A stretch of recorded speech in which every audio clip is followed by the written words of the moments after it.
Okay, we are live. I'm going to share the video.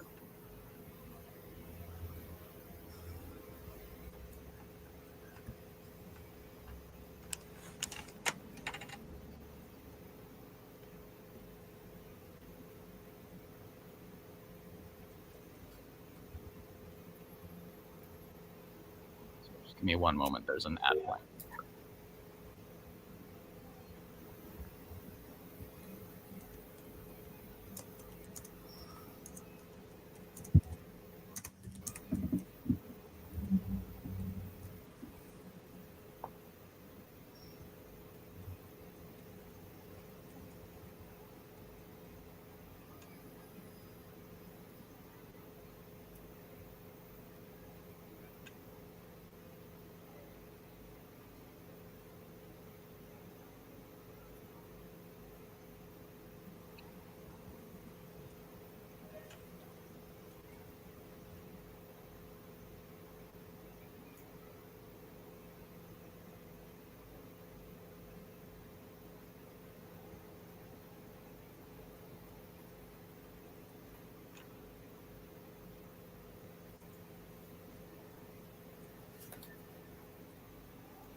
Good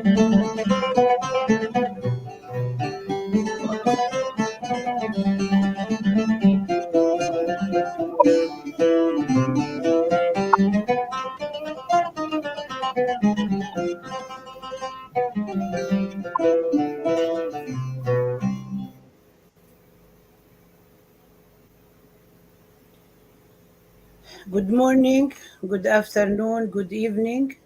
صباح الخير, مساء النور.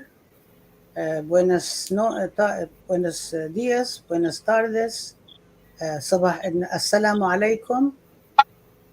My name is Rawab Abdel Hadi. I'm the director of the Arab and Muslim Ethnicity and Diaspora Studies program at San Francisco State University and the principal investigator of Teaching Palestine Pedagogical Praxis and the Indivisibility of Justice. And this is our final open classroom in the Palestine course, part of the popular University of Gaza, which I will be talking about in a minute. But before I start, I want to acknowledge that my own university, San Francisco State, sits on the unceded, stolen indigenous land of the Aloni people, excuse me, of the Aloni nation that continues to be theirs, and we continue to affirm our commitment to defeating the settler colonial project in the US, Palestine, and elsewhere.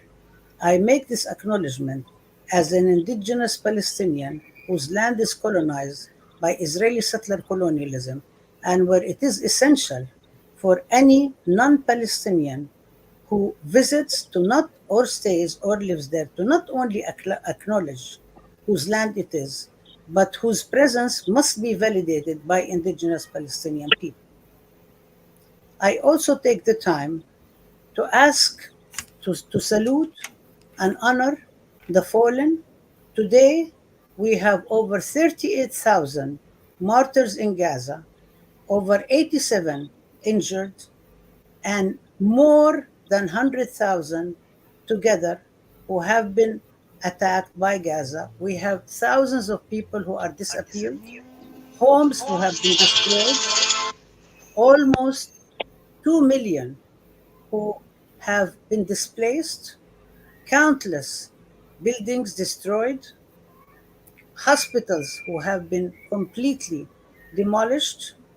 There are almost 40,000 students who are unable to take the high school Tawjihi exams along with their peers in other parts of Palestine. Their professors have been killed. There is no academic core. There are no medical supplies. There is no food. There is famine. Children, over 15,000 have been killed.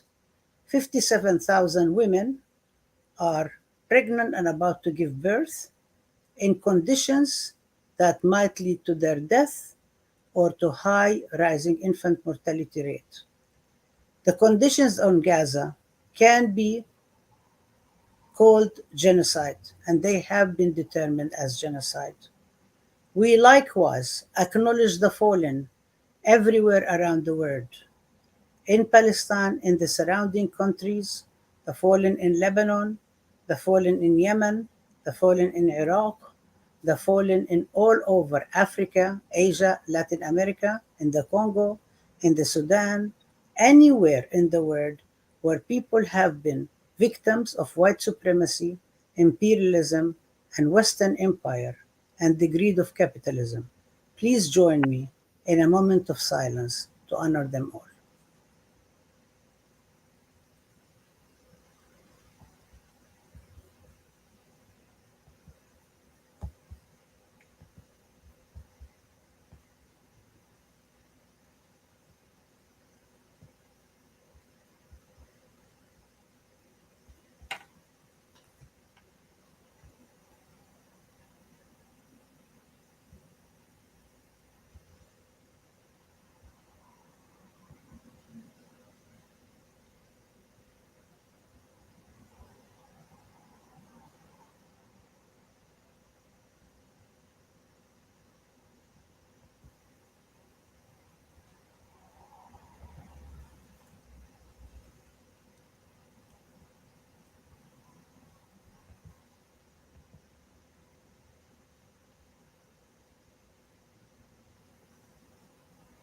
Thank you. No program, no event, no activity can succeed without a collective effort. And in this sense, I would like to honor and hail my colleagues who are behind the scene, particularly Lynn Asiri, who will be joining us to express thanks to our colleagues, Laith Ghulum, who is behind the scene now running the tech. Aline, she will introduce herself. Laith is a graduate student pursuing their PhD program at University of Minnesota. And other colleagues include Muhammad Hamad, who is joining us as an intern in Amman, and Muhammad Abu Nasser, who is helping with the internet and social media, who was joining us from Gaza, who lost members of his family in the Israeli genocidal war. We also thank our colleagues from As-Safir who help us with contacts, and I'm also going to turn it over now to my colleague Lynn Asiri to introduce herself and to speak about the list of sponsoring organizations who are joining us with this. Lynn. Thank you so much, Dr. Abdulhadi. As always, it's an honor to be here and to assist with this very important discussion in Open Classroom and to hear firsthand from the living archives, as we call them here in teaching Palestine and Ahmed Studies. To begin with, I'm Lina, as Dr. Abdulhadi mentioned. I'm from South Lebanon and I studied media and communications at the American University of Beirut. I graduated last year. I met Dr. Abdel Hadi in Beirut as part of the Teaching Palestine conference, and I, was stuck ever since in the best way possible. So, as Dr. Abdelhadi mentioned, we would love to thank the people, organizations, community members, groups who made launching this particular course possible, despite all odds, despite the censorship and repression from the University, San Francisco State, and from elsewhere. So, we'd begin by thanking Mondoweiss, the Institute of the Critical Study of Zionism, Elon Brath Foundation, the International Commission to Support Palestinian People's Rights, Frente Independista Barukia, Westchester for Palestine, National Women's Studies Association, National SJP, Queers Undermining Israeli Terrorism, Columbia University Apartheid Divest, Feminists for Justice in and for Palestine, CUNY for Palestine, Black Alliance for Peace, Westchester for Palestine, Harlem for Palestine, Art Forces, the Center for Place, Culture and Politics at CUNY, and Right to Education at Birzeit University. Thank you, everyone.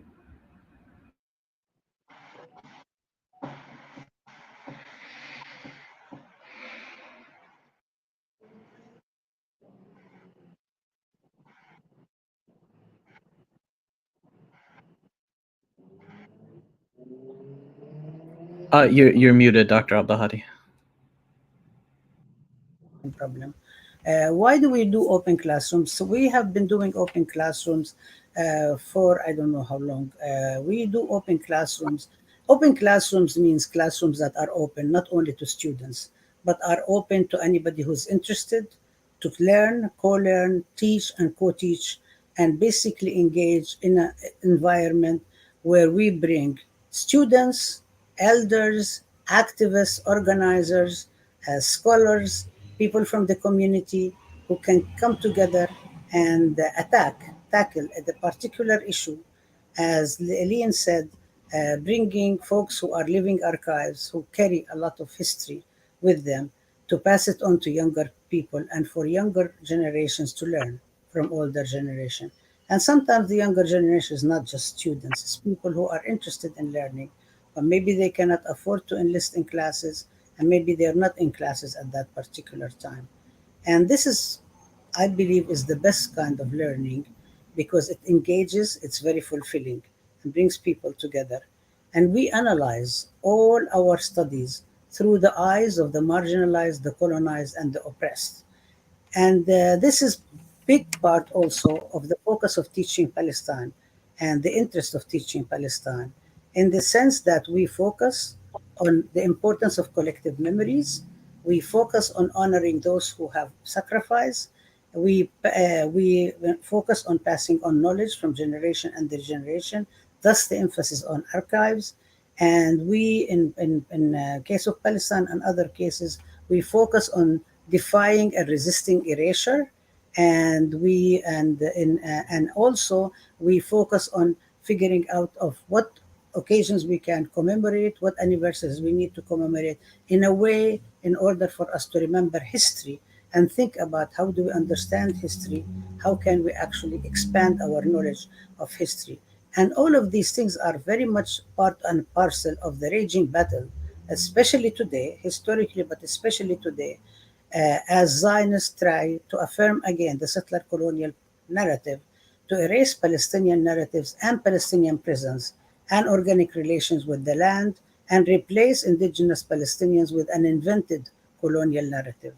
And we see this already happening in public space and on college campuses, including attempt to eliminate programs, canceling programs, firing professors or suspending them, discipline students when they protest and set up encampments and enlist forces within and outside colleges to brutalize and arrest them and submit them to criminal charges and punish them by ending their college careers, and to intimidate and silence any voices who speak up for Palestine.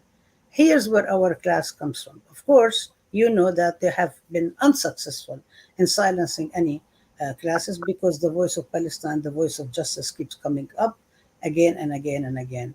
With us, what happened is that this course, Palestine, was actually scheduled to be taught in the summer, and the university has scheduled it to be taught in written form. And then all of a sudden, they decided to cancel it, and without any reason. They would not give us any reason. We launched campaigns, we wrote letters, we asked them for explanations. Students did campaigns, faculty, communities, everybody, they wouldn't budge. So at the last minute, we decided we're going to launch the course anyway. And we decided to launch it as part of the Popular University for Gaza, Palestine, inspired by the National Student for Justice in Palestine, that called their activities in the encampments on various universities Popular University for Palestine. And the newsletter by NSJP is coming up, and it actually includes a little blurb about us.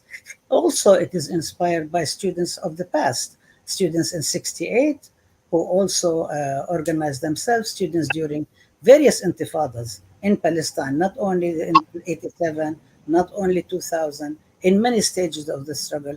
And also the Palestinian leaders, many of them have been teachers and continue to be teaching and educating people. So this is very much part and parcel of what's going on. I'm very thrilled to announce that within a week, we actually started with about maybe I think about 110 students, and now we have. I'm very proud to say we have 564 students registered in the class, and we have had over 5,000 people attend the open classrooms. This is really a huge accomplishment, and we are very proud of it. We organize 5 open classrooms. This is the last one, and we touch on different issues. And we will be resuming our open classrooms in the fall. And so this is where we're at today, commemorating, honoring Ghassan Kanfani, and coming up to this class. Part of this class comes up from the background of intellectually and theoretically thinking about what does the role of culture, according to Stuart Hall, for example, the Birmingham School of Critical Cultural Studies, that focuses on material culture. But also we think about why is it that Ghassan Kanafani and other intellectuals were assassinated? Why is it that repressive and colonial forces pluck the best and the brightest from ourselves amongst us? Why is it that Walid Dakka, the martyr, was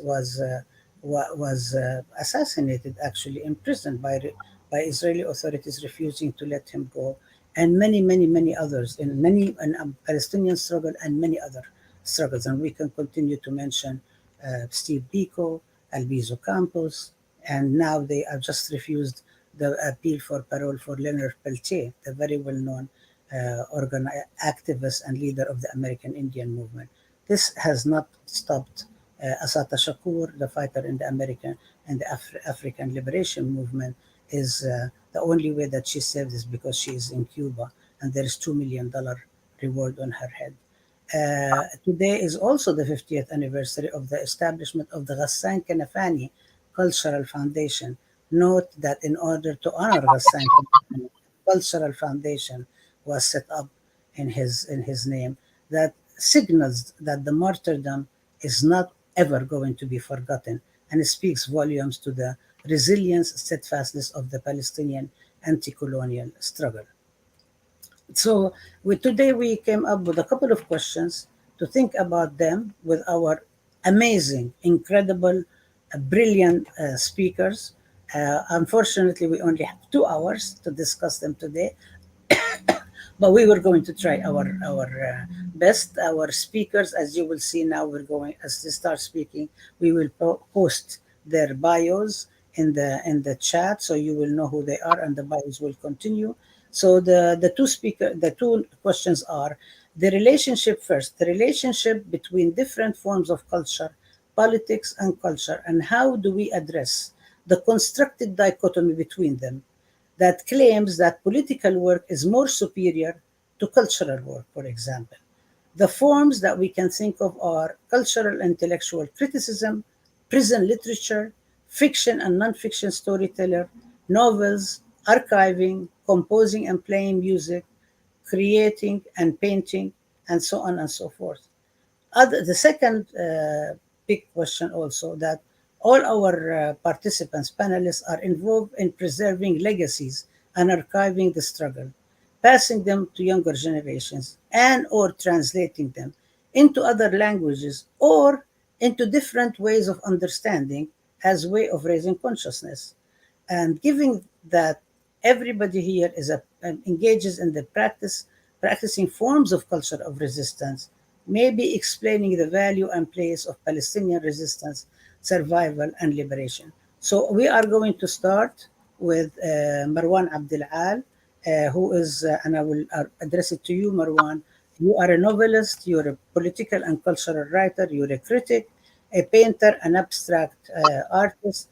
You have also chaired the committee to rebuild Nahr al-Barid in Lebanon, which was a huge feast to actually even get people together to negotiate with the Lebanese government to be able to make that happen. So I was wondering if you could address either of these questions. I should just say that the what we're going to do, either you address the first question in 5 minutes and then wait for the second round, another 5 minutes, or you address in 10 minutes.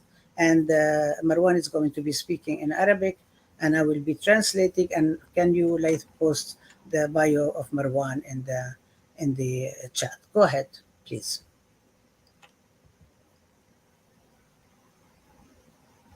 You're muted. يعني أسعد كثيرا باللقاء بكم، ويسعد أوقاتكم جميعا، وخاصة يعني الذين أعرفهم جيدا، سواء كان عن قريب التقيت بهم بالمخيمات مثل رباب ومثل لويس، وأيضا الذين أعرفهم أيضا بمعرفة يعني متعلقة دائما الاهتمام والاطلاع والقراءة مثل سناء ومثل يعني الآخرين. لا شك يعني أنا الذي أريد أن أقوله خاصة بمناسبة غسان كنفاني وموضوع السياسي والثقافي، يعني هذا الارتباط العميق ما بينهما.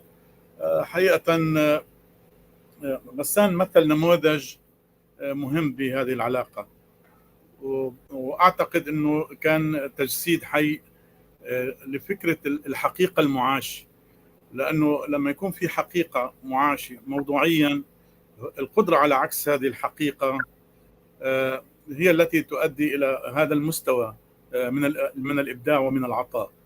حتى يعني بالعاملين تصبح المسألة السياسية أكثر رقيا عندما يكون الجوهر السياسي يعني هو مسألة أيضا عالية المستوى والمستوى الثقافي عفوا. أو أنه أيضا المسألة الثقافية أيضا مرتبطة بأهداف يعني هذه الحقيقة التي نعيشها. غسان عندما يعني كان أولا يعني في هيك قضية مهمة جدا، أنه كان يعرف أنه ينتمي إلى تنظيم ثوري، وبنفس الوقت كان يدرك أن هناك حقيقة لابد من يعني إدراكها ولابد من عكسها، وهو حقيقة شعبه. يعني هو عبر عن مراحل كان يعيش فيها، لا أعتقد بأنه كانت السياسة وحدها قادرة على التقاط يعني هذه المراحل. هو ابن النكبة قبل النكبة، كان طفلا، وهو ابن النكبة عندما حصلت النكبة وهي طازجة، وهو أيضا ابن النكسة وأسئلة النكسة. فبالتالي يعني هذا الكم الكبير من التراكم، التعبير عن مرحلة تاريخية، جاء لكي يكون أحد المستبشرين بفكرة الثورة، فكرة المقاومة. ويمكن هذا يعني الأدب اللي مثله غسان أو اللي كتبه غسان بهذيك المرحلة كان يعني هو عبارة عن هذا التصوير، هذا يعني سؤال في رجال في الشمس، أو الأسئلة الأخرى اللي يعني تحدث عنها، أو التطورات اللي حصلت يعني لاحقا بمسعد، هي كانت بتعبر بالتأكيد عن هذا النمو، هذا التقدم على هذا المستوى.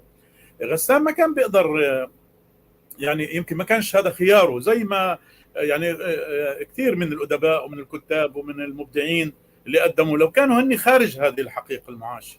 يعني أيضا نفس الشيء لو كان وليد دقة خارج هذه الحقيقة المعاشة، كان هو عنده أحلام بالمناسبة أن يعيش يعني أن يعيش بشكل طبيعي كأي إنسان. ونفس الشيء غسان كان بده يعيش بشكل طبيعي كأي إنسان، بس في حقيقة قصرية. هذه الحقيقة هي التي دفعته إلى أن يسير في هذا الطريق. هون شكل الإبداع، هو عبر الكثير من الحواس، كيف يقدر بصراحة أن يعبر عن هذه المعاناة، عن هذه الأسئلة، عن هذه الالتباسات، عن هذه الإشكالات، عن هذا التركيب. السياسة تبقى أعجز من أن تعبر عنها. بالمناسبة كانت مساحة الأدب ومساحة الثقافة هي الأعلى في هذا المجال. لذلك غسان كان يقول أنه مرات كان يرى أنه من شخصياته نفسها يعني عندها قدرة على التعبير عن الآراء التي يريد أن يقولها أكثر من المقالات التي كتبها. هذه مسائل تحدث فيها غسان. القضايا الأخرى، اليوم سألني شخص بالمناسبة سؤال عرضي، أنه كيف قدر غسان يعني يتنبأ بقصة الموت في الخزان، وإحنا عم نشوف أنه في عنا لاجئين اليوم بموتوا بالهجرة، بموتوا بالخزانات، بموتوا بالبواخر، بيقعوا بالبحر. فهو كيف قدر يتنبأ؟ أنا يعني كنت بعرف من أصدقاء مقربين من غسان أنه لا، هاي القصة كانت حقيقية. غسان كان بيكتب رواية بشكل آخر تماما. دخل عليه شخص وحكى له قصة فلسطينيين ماتوا في الصحراء وهم يعني هربون إلى الكويت. فغسان رأسا مسك يعني فتح الجرور وطال الرواية اللي كان بيكتبها ومزقها وبدأ يكتب يعني رجال في الشمس، اللي هي يعني من السؤال الكبير ومهم. إذن هذه في حقيقة كانت معاشة، وبالتالي هم قدرته على إعادة صياغتها وكتابة هذه الأسئلة. هذه مسألة هامة جدا. طب لماذا يعني مسألة ثقافية؟ ما بعرف إذا خلصت، بس أقول إنه مسألة ثقافية مسألة يعني تعتبر هي جوهر هذا الصراع. معروف إنه كل التطويع السياسي اللي حصل تطويع كان بتأمين غطاء فكري، بتأمين غطاء ثقافي. يعني لما يكون في اختراق بالمعنى السياسي يجب أن نبحث أن هناك خلفه اختراق بالمعنى الثقافي. لذلك المسألة الثقافية مسألة هامة في الحفاظ على العقل، في الحفاظ على الوعي، لأن هي معركة وعي أولا وأخيرا. وبالتالي إذا كان في خصوصية للشعب الفلسطيني متعلقة بمسألة يعني الحفاظ على السردية الفلسطينية، على الرواية الفلسطينية، على الحكاية الفلسطينية، على الأمثلة الشعبية، على أشكال الفن، على التطريز، على الكنفة. لذلك أنا كثير المخيم بالنسبة لي بعتبر أنه هو منشط لهذه الذاكرة، منشط لهذه الهوية. فبالتالي إذا هذه القضايا يعني لم تكتب، وإذا هذه القضايا يعني تم إهمالها وتم يعني هزيمة هذه السردية، أنا بعتقد تكون هزمنا يعني بشكل عميق للمقاومة، وهو شكل يعني المقاومة بالعقل، والمقاومة بالتفكير، والمقاومة بالثقافة وبالأدب. وهذه مسألة هامة على هذا الصعيد. شكرا ليث. How are we doing with time? ما سمعتش أنا. Pardon me? Yeah, I'm going to translate now. Yeah. آه. Yeah. Okay.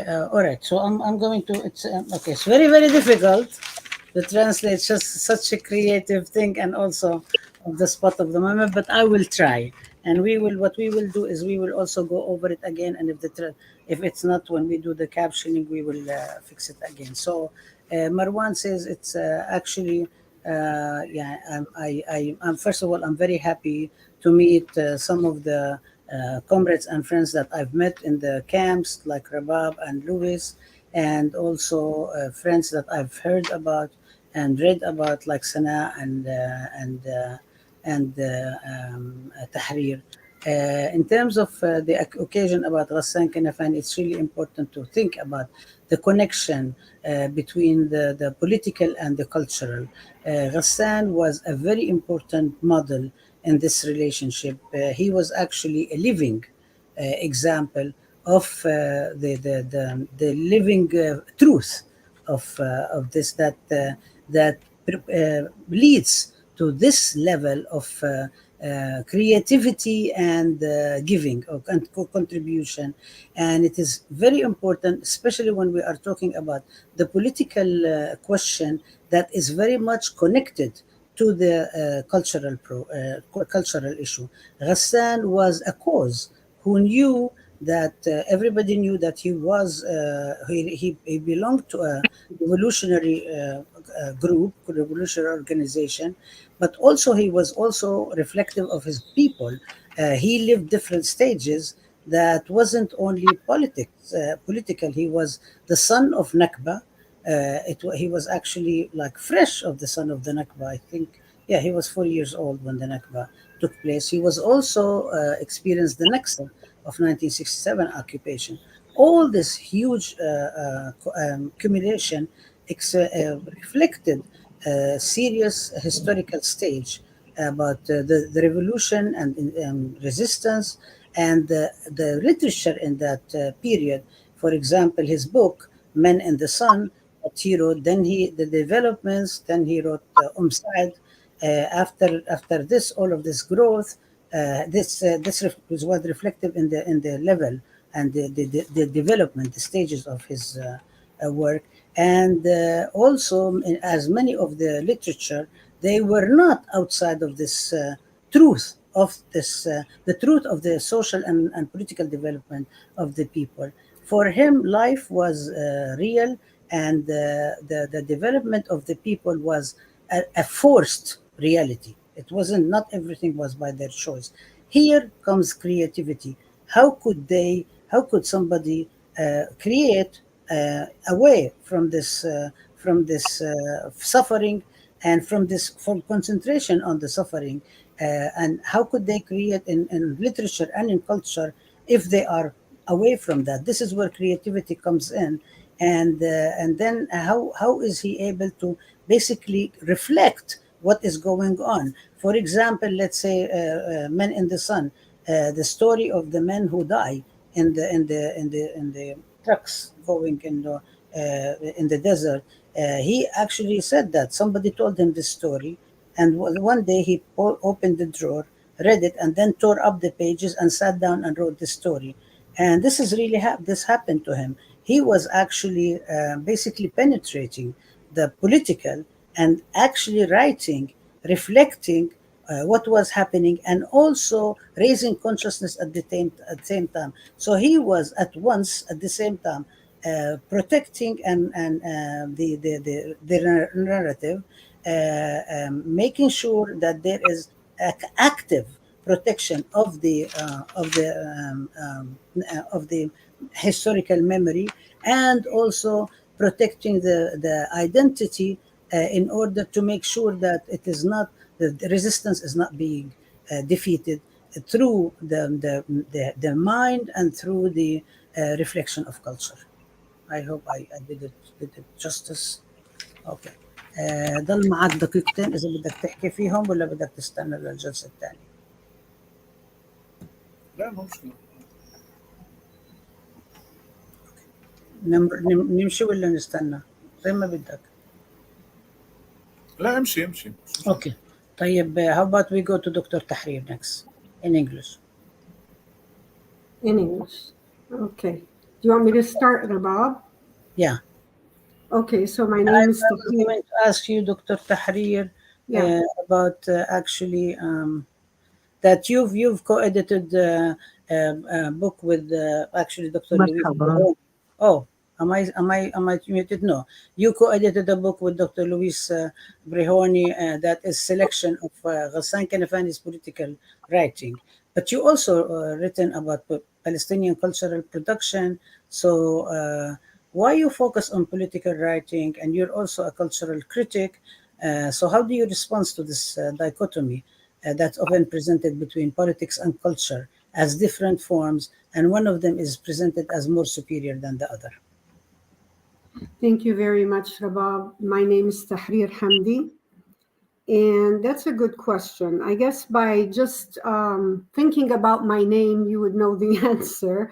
My parents named me Tahrir for a reason. My dad, my father, who has now passed away, his name is Khalil Hamdi. And he was one of the founders of the Arab nationalist movement in the 1950s and 60s here in Jordan. So my father met with all of the people, who were relevant at the time, and still, their names are very important till this day. People like George Habash, Wadi Haddad, and in Jordan, Hamdi Matar, Subhi Goshe in Jerusalem, Muhammad Rabia in Jordan, Ahmad al-Assas, and he also met Ghassan Kanfani himself in Beirut. So they all believed in the liberation of Palestine from the river to the sea. Never did my father believe in the lie of the so-called two-state solution and so-called peace negotiations. There are no negotiations with one's colonizer and oppressor, of course. And as Ghassan himself said in one of his interviews, what kind of conversation can there be between the sword and the neck? And by the way, this interview is also included in the book that I co-edited with Louis Breheny, which will be coming out in October of this year. So my academic publishing has always been about Palestine. I really could never separate myself from Palestine. I had to carry it with me wherever I went. It doesn't mean that that's what I was, educated in. No, it was English literature, basically. But I couldn't get myself to stick to English literature. My first publication was an article called Bearing Witness in Palestinian Resistance Literature. And in that article, I focused on three figures, Ghassan Kanafani, Naji Lali, and Mahmoud Darwish. Two of them, of course, Ghassan and Naji, were assassinated. You were talking, Rabab, about why assassinate literary figures and artists, people like Naji, people like Ghassan. There's an interesting article by a British writer. Her name is Victoria Britton. And the title of her article is Assassination Against Liberation. So I think the answer is in the title of that article, really. Of course, Israel, the Zionist entity, is committing a genocide. And the ideology of Zionism is based on two things, that is expulsion and genocide. But at the same time, they do target certain people like Ghassan and people like Naji. And in Gaza, in December of the year 2023, people like Rifat al-Arir, who was a professor at the Islamic University of Gaza. I interviewed him in my book, Imagining Palestine. Imagining Palestine is a book that I wrote, and it won the 2023 Palestine Book Awards in the Countercurrent category. In this book, I deal with different topics, different disciplines. You have politics, history, literature, art, song, dance, science, and all of them, Rabab, are in dialogue, and all of them together in unity and in unison imagine a free Palestine from the Jordan River to the Mediterranean Sea. So that's basically what the book is about. It is about the act of imagining as an act of resistance. And later this year, as I mentioned, we have a book coming out in October of 2024. and it's called Ghassan Kanfani Selected Political Writings. And many people have contributed to this book. You included Rabab, also Ibrahim Ode, Asad Abu Khalil, Nafiz Ghanem, Romania Rubio, Ramzi Baroud, Max Sajid, and others. And this book will introduce Ghassan's political thought, his ideas on resistance, armed struggle, unity, betrayal, Arab Marxism, strategies of liberation, and other themes. In my current role as the rector of Arab Open University in Jordan, I hope to live up to my name and the way I was brought up and my publications. And I'm working on a project with a person who I think who initiated the project. Her name is Dr. Afaf Al-Jabri. And what we're doing is we're hoping to rebuild Gaza's higher education system. And we are setting out priorities right now at the moment to help support Gaza's universities and students. So I believe that anything we can do in terms of universities, in terms of writing, speaking, singing, publishing on and for Palestine, all of this is resistance work. There is no separating the two. You cannot separate political work from cultural work, Rabab. So in fact, trying to separate the reality, our reality from literature, if you want to separate that, say literature is one thing and politics is another, that in itself, the separation itself is a political act. This apoliticization of literature is political because everything you write, every sign is ideological. And in fact, for Ghassan, the writer is a combatant. He's in Arabic, al-adib al-muqatil, who produces a fighting, resistant literature on the road to liberation. So a culture of resistance makes for a successful armed struggle towards and for liberation. The two are necessarily connected. In order to have a successful armed struggle, you need a strong culture of resistance. So thus, the unity between the two, culture and politics, culture and resistance, is essential. And let's not forget Edward Said's emphasis on culture and how the colonizer used culture, and specifically English literature and the English novel, to promote and entrench colonialism. The critic Gauri Viswanathan also spoke about how English literary study in India was really a mask of conquest. I would like to, because I'm running out of time, Rabab, I would like to read very briefly from a short story by Ghassan Kanafani called A Letter from Gaza. He wrote this in the 1950s. I believe it was in 1956. In it, in the last part of the story that I'm going to read to you, this is the narrator talking to his friend Mustafa, who's already in Sacramento, California, and waiting for the narrator to go to California. And the narrator is actually in Gaza at the moment of speaking. So this is what the narrator says to his friend Mustafa. The blazing sun filled the streets with the color of blood. And Gaza was brand new, Mustafa.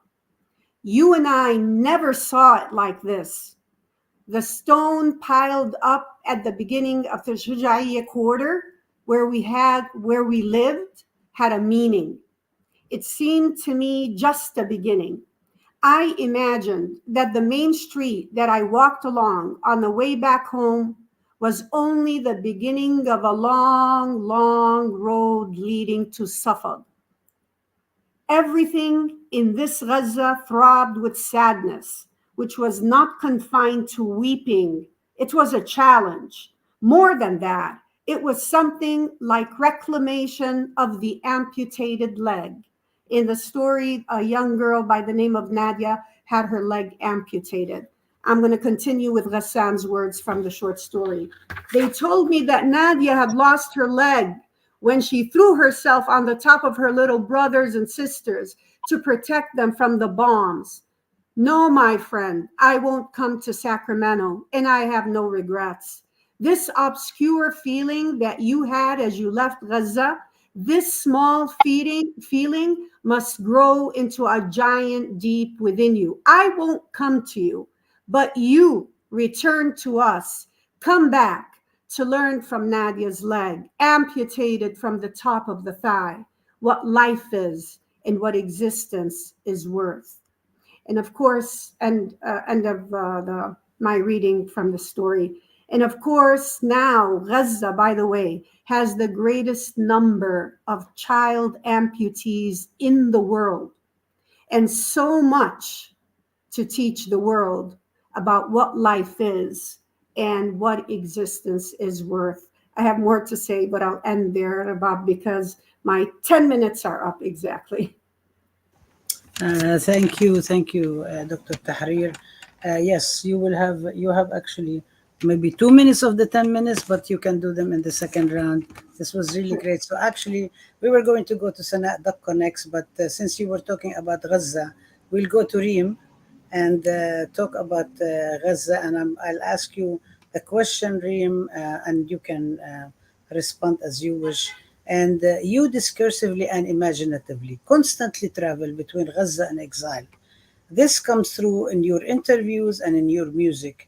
Can you share with us how you can manage to think through and experience and express this painful act, which I'm assuming it's painful, and how do you manage or navigate how you think, how you feel, and how you navigate that with audiences, given that you're not always doing it with audiences from your own community, from your own family, from your own place of being in Gaza, i.e., how do we deal with the political performativity in friendly and hostile environments? Firstly, I want to thank you, Rabab, for inviting me today. It's important for me to be in this meeting today. I'm going to introduce myself. My name is Reem Ambar. I'm a Palestinian Udi player from Gaza City. I perform with Ghazal Band and have this year toured Europe and North America in solidarity with my family and all the people in Gaza. I lived in Gaza until 2017, and I worked as a music therapist, storyteller, and teacher in Gaza during 3 wars and an intifada. It wasn't easy for me to work with the kids who lost their family or their houses, their memories. It wasn't easy. Like I said, I worked as a music therapist, and I did lots of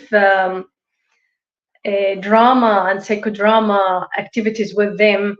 They was كانوا كتير صامدين, very steadfast, and this make me very, very strong. They give me power every day. They make their life every day. This make me, I wanna work more with these kids. My family refused this idea because I was walking like more than 1 hour from my house to Al Carmel Hospital next to Al-Shifa, Al Carmel School next to Al-Shifa Hospital. It was the big number of families there in this school. And when they asked me to work there, I said, of course, I need to do that. And my family refused because they thought I'm going to kill anytime or they will lose me. But I said, this kid needs me more than anything. And when I went there, I saw how the parents, when they lost their kids or their house, how the kids, they lost siblings or parents, they lost their house. They asking lots of questions, hard to answer. But my answer always was that the Israelis always scared from us. This is why they bombing us from far away. Even when they come to Gaza inside, they come with their guns or trunks. This is why they're scared from us also. We don't have anything of this stuff, but we have our culture, we have our arts, we sing, we play music, we make our life every day in the war. In the other way, lots of people asking me, what are you doing through the war?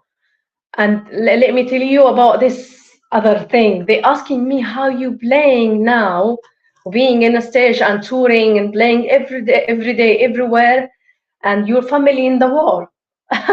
I said, this is what we're doing in Gaza. When I was in the war, I was playing all the time for my family, for my friends, for the people who lost lots of things. And this is what they're doing now in Gaza. They sing, they're drawing, they write, they do everything. They're making their life because they don't want to die. This is our answer always. Anyway, for me, I think the art is an important way to resist, and also part of our Palestinian identity, culture, and language. Therefore, it's important to use the arts to express what's happening in Gaza now. And this is what I'm doing. And usually what I do, I bring a message from Gaza to the world through my music and the stories that I tell between songs and playing. And this is something important for me to continue playing and talking about them and spreading what's happening there in Gaza. For one point, I use the oud at the moment a lot to express my thoughts and my feelings. And also the oud is the window through which I see the world now. And for example, I composed a piece of music called Ghurba, which means exiles, to express the situation faced by the Palestinian refugees. In Gaza, many of us were refugees from different parts of Palestine, Haifa, Najdal, Be'er Saba, and other places. And when the oud express our ghurba, our estrangement from Palestine, we are talking about collective story, not just my story, not just Dream's story. So we are all exiled from our homes. So when I play this piece, Ghurba, exile, the oud carries meaning for all of us, not just me. And also I wrote another piece of music called Nazih, which means displacement. This is what I saw, what's happening in Gaza now, how the people moving from place to place, they're leaving their house, they're leaving their area, they're leaving their memories, their books, lots of things. Like when I was in Gaza, I left my instruments, I left my books, I left everything. And now my family in Gaza told me that a few months ago, the Israelis bombed my house completely. For a moment, I was very shocked and sad because my house, not just walls. We have our stuff. I have my instruments. I have my books. I have my memories, my picture when I was baby. Everything what I love, I like in this house, and all of them gone. And now we don't have anything of this stuff, these memories. So I thought I'm going to cry, I'm going to be sad, but I wait for a minute. I said, no, I'm not going. I'm going to make more memories. I'm going to play and spread my music everywhere in the world and speak about my people, about my family, how they're surviving now in Gaza, how my niece, when I call her every day, she's waiting for every second to die. And this is my feeling when I was in the war. I was just sitting, playing music, or thinking, oh, I'm going to die this minute, or after maybe tomorrow. Oh, I'm going to die alone or with my family. I'm going to die pieces or full body. This kind of questions always in our mind through the war. And this is what's happening exactly now with my family in Gaza. When I speak with my niece, she's 12 years old, Fufu. Last time told me, I'm scared. I'm thinking I'm going to die maybe anytime. I don't want to die. I said, listen, I lived 3 wars with you. We was playing all the time. You was singing. You was very happy. We don't want to give any attention to this horrible Israelis. And then I closed the phone with her, and then second day she recorded a video with her brothers and her dad, and she sang song for the Israelis message. She shared it in Facebook, and she said سوف نبقى هنا كي يزول الألم. And she said, I will stay here in my house, in my city, in my land. I will not leave my house for the Israelis. And then suddenly the second day they bombed the house. And then she moved from this house to another house. She was very upset and sad about that. And then she continued to do activities with her brother. She's 12 years old. She's doing all that. She's making her life every day. She's singing, playing music, write, read story, lots of things she's doing. Now she's carrying the animals that from the streets with no family. They took all these animals. She gave them from her food and her brother's food. She said, I'm not going to eat much this day because I want to feed the dog or I want to feed the cat. I'm really proud of them. I'm really happy how they making their life every day, how they strong, how they samidin, steadfast. And always I give all of my family push, still in this power. You are very strong. You are our hero, and all the world speaking about you, and everyone saying that you are very strong people. You teach the world how life is going. But one thing always I mention it, all the world saying, yeah, they are very strong. But what I'm saying, because I lived the war, they are a human. We need to feel about that. We need to speak more, to stand with them. Now nearly a year with no kids with no school, no activities, no healthy food, no water, no houses. Even now the people saying we don't have any even tent to sleep in it. So the situation going bad every day, and we're trying to do actually something. We're trying to play, we're trying to speak, we're trying to draw, to write, but until now I feel nothing work.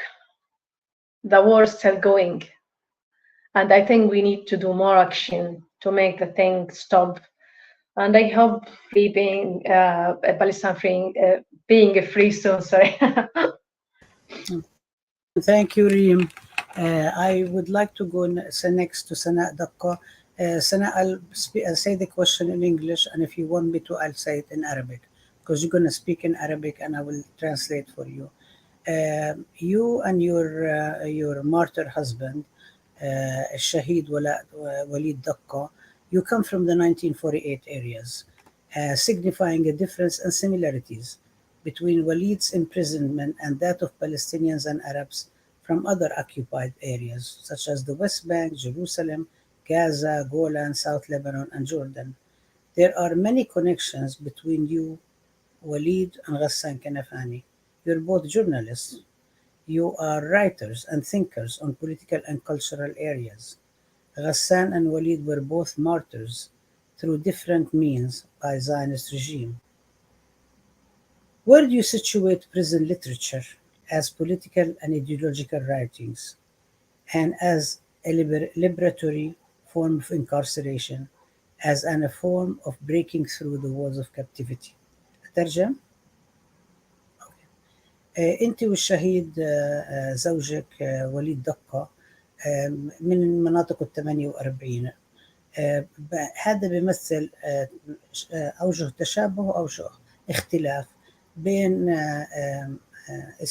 سجن وليد والفلسطينية والعرب من مناطق محتلة أخرى مثل الضفة الغربية، القدس، غزة، الجولان، جنوب لبنان، الأردن.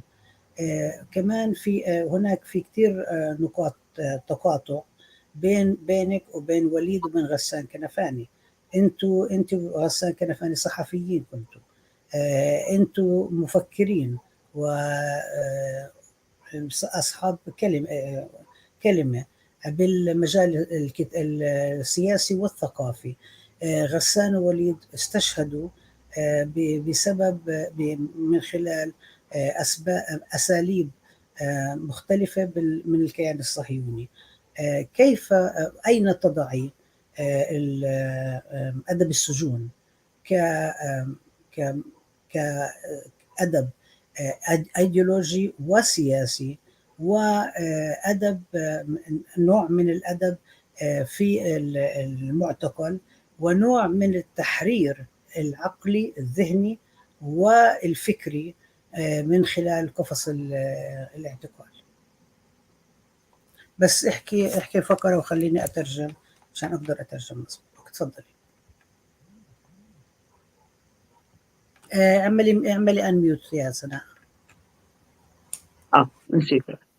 مساء الخير للجميع، شكرا كثير على الدعوة وعلى كوني بينكم.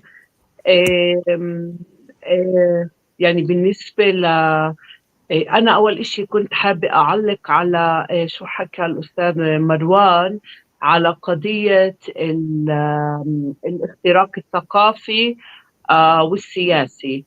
أنا بعتقد إنه قبل كل شيء بيصير في اختراق سياسي، بيصير في استراتيجيات بتوضع لهندسة البشر، بهاي الحالة هندسة الإنسان الفلسطيني عشان يتوافق مع السياسات الإسرائيلية.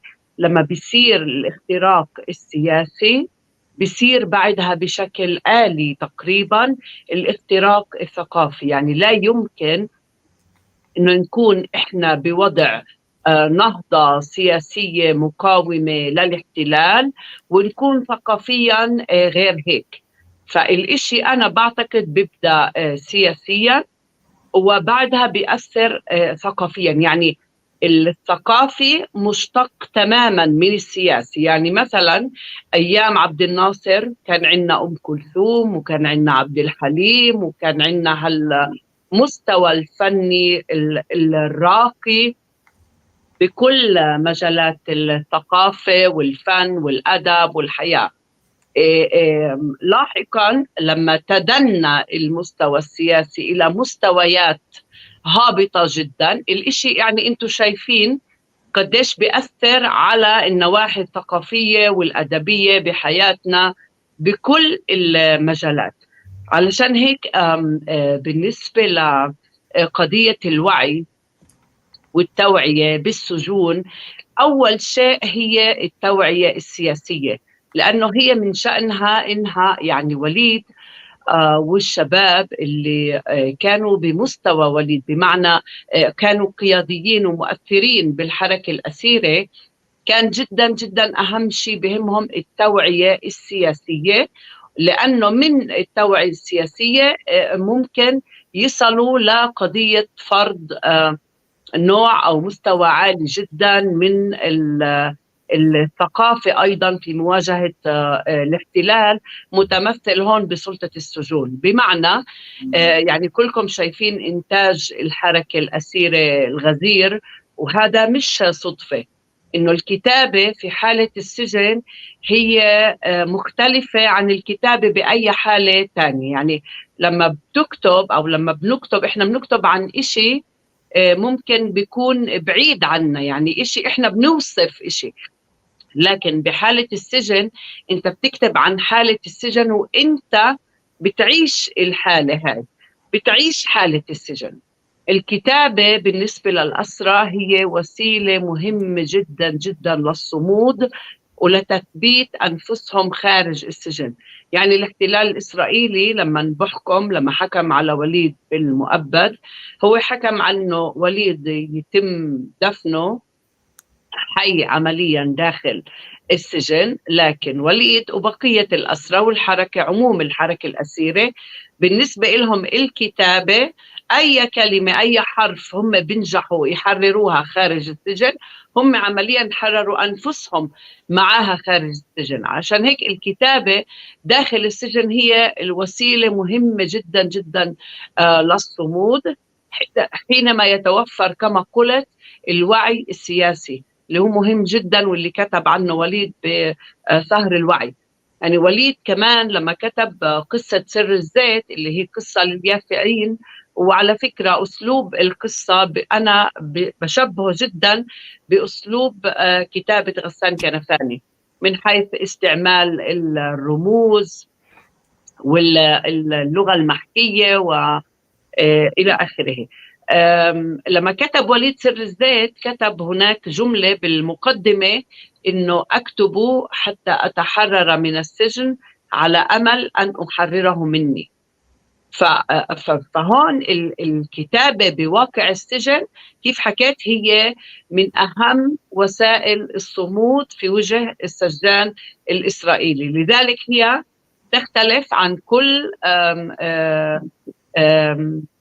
يعني أنواع الكتابة اللي بتتم بأماكن تانية أو اللي بتتوفر خارج السجون وخارج أدب السجون. كمان سبب مهم جدا بالنسبة لعموم الحركة الأسيرة في قضية الثقافة والتثقيف، إلى جانب كونهم بالصف الأول بمواجهة الاحتلال متمثل بسلطة السجون. يعني أنتم بتحكوا هون عن أسرى موجودين بالسجن على مدار 24 ساعة هم بمقاومة وبمواجهة مباشرة مع الاحتلال، هم بالخط الأول الحارق جدا مقاومة لسياسة سلطات السجون. فبالنسبة لهم الكتابة بهذا المعنى هي من أهم الوسائل اللي بيقدروا فيها يثبتوا أنفسهم أمام هذه السياسات. والقضية الأساسية هون محاربة الجهل ومحاربة كل يعني طبعا الجهل هو العكس للوعي السياسي والثقافي. وليد كمان كتب نص بحب أقرأ لكم إياه قصير عن ليش هو بكتب أصلا. فوليد بيحكي: ليس السجن بأسواره وأسلاكه الشائكة هو الذي يأسرنا فحسب، ولو سألتموني ما هو أهم استخلاص لك خلال هذه العقود الثلاث التي قضيتها في السجن لقلت بأننا فقدنا فلسطين لا لأننا ضعفاء، ولكننا ضعفاء بفعل الجهل ومنقسمون بفعل الجهل. فالجهل هو أخطر السجون لأنه يحولنا إلى زنازين متنقلة لا تعي ولا تفهم حتى الفرق بين قيم الحرية والتحرر. فسبب مهم جدا أيضا للكتابة وللتوعية ولنشر هذا الأدب الغزير للحركة الأسيرة، لعموم الحركة الأسيرة، هو أيضا محاربة الجهل، ليس فقط الصمود في وجه الاحتلال الإسرائيلي. لذلك بالنسبة للأسرى كما قلت هي من أهم وسائل مقومات الحياة. وأنا يعني بالنسبة لقضية المشترك بيننا وبين الشهيد غسان كنفاني، فأعتقد أن أولا أنا سعيدة بأن هناك مشترك بيننا وبين غسان كنفاني، برغم الألم سعيدة أن وليد يعني كان يشكل مصدر إزعاج كبير جدا للاحتلال، بحيث أنه اتخذ قرار بتصفية وليد كما اتخذ قرار في حينه بتصفية غسان كنفاني، لأن عدونا يفهم تماما معنى وتأثير كلمات غسان كنفاني وكلمات وليد على من حولهم، والعدو يريد أن يمنع هذا التأثير وأن يقتص تماما من جذوره، لأنه يحمل سلاح الوعي الواضح والصريح أمام هذا العدو الصهيوني. وأعتقد أن وليد وغسان يعني حملوا أو رسخوا وجودهم وفكرهم لدى الأجيال القادمة بكتاباتهم. وأعتقد أن علينا أن نحمل الرسالة بأمانة كي نورثها للأجيال القادمة. ويسعدني هنا أن أخبر بأن وليد كانت لديه مشاريع كتابة مهمة جدا في السنوات الأخيرة، وقد تمكن من إنجازها بنسبة أكثر من 90%. وهذه المشاريع موجودة معنا، تمكنا من الحصول عليها برغم مرضه، برغم ظروف السجن، ونحن بصدد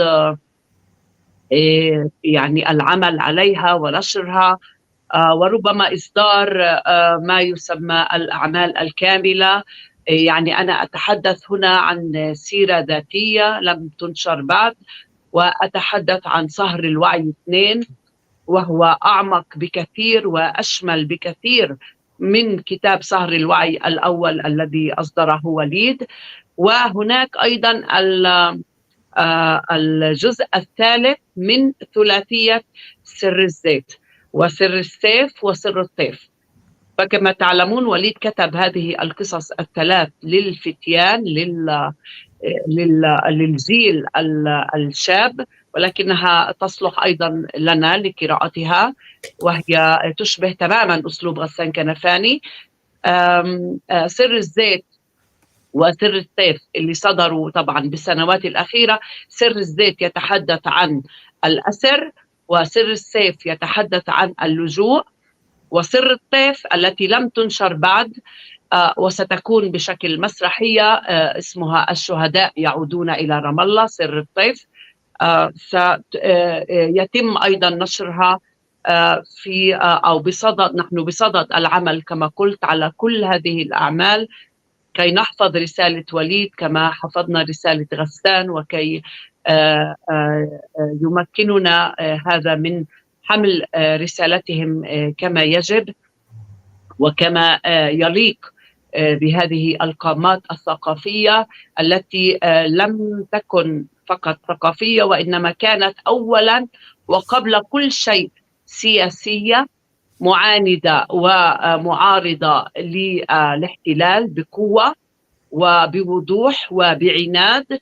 ومن ثم كل هذا العنفوان الثوري تم ترجمته ثقافيا من قبلهن، أوراق كلمات مكتوبة، ونحن كما قلت علينا أن نورثها إلى أجيالنا القادمة. شكرا لكم.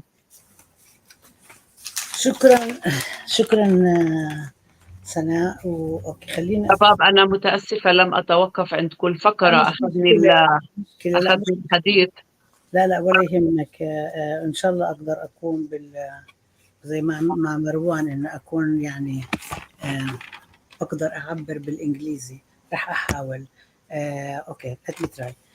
Good evening, and thank you for being part of this.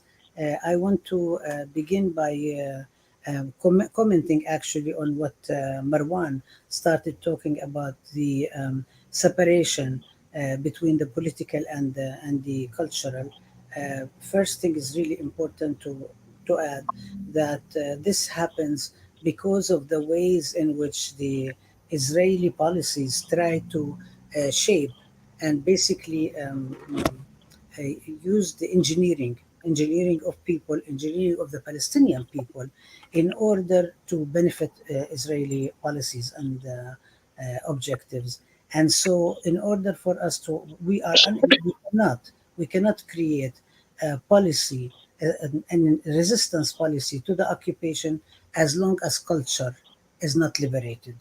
And this is, we can actually think about the days of Abdel Nasser, Kulthum, Abdel Halim, when the cultural aspect was actually rich, and then we think about when the political situation got lowered, then we see that also the cultural stuff got lowered.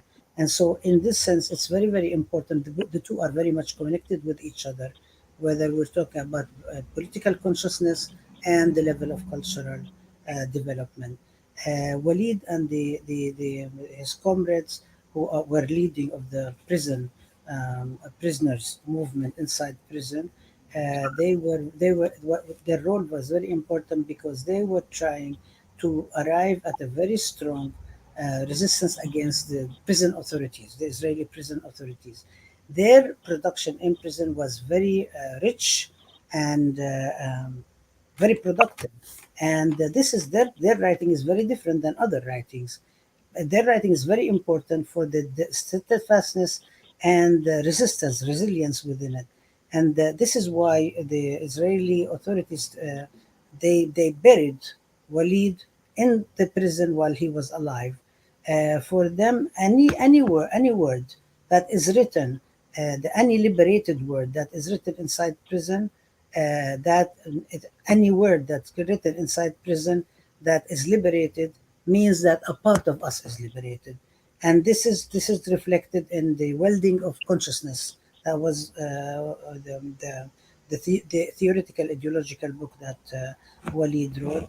He also wrote the secret of the oil, which was actually he followed the methodology of Ghassan Kanfani in terms of symbolism, in terms of the colloquial language, and he said in it, I write in order to be liberated from prison, in order to liberate it. And so this was really important for steadfastness in other areas, and also the whole prison movement, the captive movement. It was very important. This is one of the first lines of confronting the authorities, the occupation prison authorities. 24 hours, not 1 hour that you can actually take a break from that. And this is also the other issue is the whole question of confronting ignorance, which actually is the opposite of the political and cultural consciousness. And so there is a quote from Walid, and I didn't catch it all. I caught most of it. That in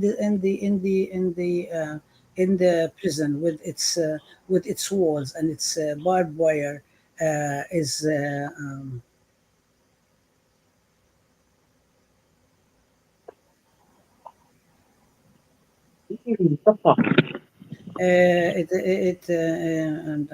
عم بحاول النص القصير اللي حكيتيه على وليد اللي قلت ليس بالسجن Maybe I can وأملاكه الشائكة ما تخطى العقود الثالثة فقدنا فلسفة. I think, okay, and I'm going to just suggest that the most dangerous thing in prison is that it transforms us into moving cells.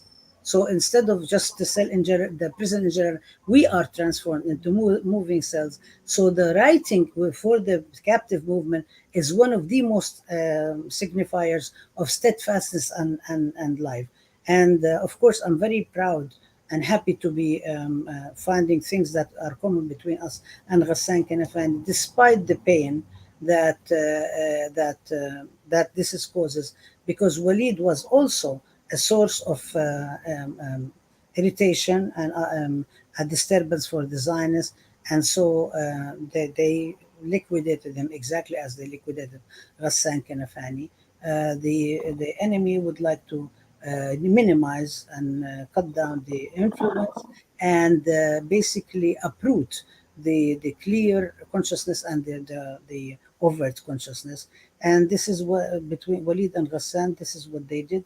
They lifted their ideas and they based all their efforts and their thought in writing. Walid had a lot of many projects of writing, and the good thing is that he was able to accomplish 90% of them. We were able to get them, and we are working on them to create the full works, the complete works of Walid Daqqa, his own biography, the welding of consciousness 2, which is more comprehensive than the welding of consciousness 1. The third part of the trilogy of the secret of the oil, the secret of rainbow, and which was for the younger generation. And the secret of oil is about imprisonment, and the secret of rainbow is for the displacement. And the third one is going to be martyrs go return to Ramallah. And this is something that we're working on now, and we're going to be translating them. And this is big part of our stubbornness and resisting the occupation in part of our revolutionary work that we really need to translate. Thank you. I hope I did it justice. Okay, last in this round, but not least, is Luis Brihoni. And Luis, you have a very tall order. Not only, I don't know if you want to add to the anthology that you are co-edited with Dr. Tahrir Hamdi, which is going to come out, which Dr. Hamdi spoke about. But you also wrote a lot about Palestinian resistance music and songs. You also made the documentary on the Kafia, and you also one chapter was about the music that we played at the beginning, that in which you also appear on the stage, you and Reem playing the oud and playing the music, and we actually on purpose did not say where it came from. And many people in the chat commented how exciting, how beautiful it was. They said it's really, really beautiful, and we wanted to keep them in suspense. So you get to explain about it, and what's the goal of it? Why did you do it, and how do you see the false contradiction between culture and politics? And I'm not asking you as a person who is not Palestinian. You might want to be called honorary Palestinian. I do not know, and especially in this era of genocide. But I think for us Palestinians, we'd love to have you as honorary Palestinian. But this is how do you think about all of this stuff, and what do you think their place is, and why did you choose to work on this particular work? Firstly, thank you, Rabab, and I have to say I think I consider you an honorary Irish woman. I hope you don't take that to heart too much as a proud Palestinian. Listen, as Rabab said, I mean, most of my research over the past 20 years has been on the issue of Palestinian music in exile, which is the title of my first book. And we had a bit of a discussion, myself and Rabab, before this meeting about which hat I should wear tonight, whether I should wear the hat of Palestinian music or of Ghassan Kanfani. I just want to briefly mention the music. You kind of put me on the spot because Reem had prepared to speak about this, and now I've got to do it, which is fine. So the music at the beginning was from a performance we did in Edinburgh, Scotland, about a month ago. And the piece of music was by a Palestinian oud player, Rohi al-Hamash. So he was of the pre-Nakba generation of musicians, and he ended up in Iraq. But he is a thread of Palestinian music from the pre-Nakba days and the tradition that he represented with the oud.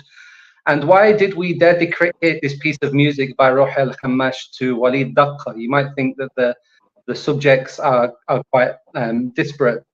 But actually, I heard a story from a number of Palestinian political prisoners and a Syrian prisoner of an Israeli jail, Fidat al-Sha'ar. He is an oud player himself, Fidat from the occupied Jolan, and he was thrown into prison by the Zionists after touring, coming back from Europe to return to the Jolan. And he ended up in prison. They took his instrument away from him, and he assembled a team inside the prison to make an oud. So Fidat led this team of comrades inside the prison cell. They found the scrap wood from various parts of the prison. I believe they used shataranj, a chess set, to make the box of the oud, and even they managed to smuggle the strings to the instrument in, and they made this instrument inside the cell. Of course, the Zionists, the prison guards, found the instrument. They confiscated the instrument, and the comrades went again. They built another oud.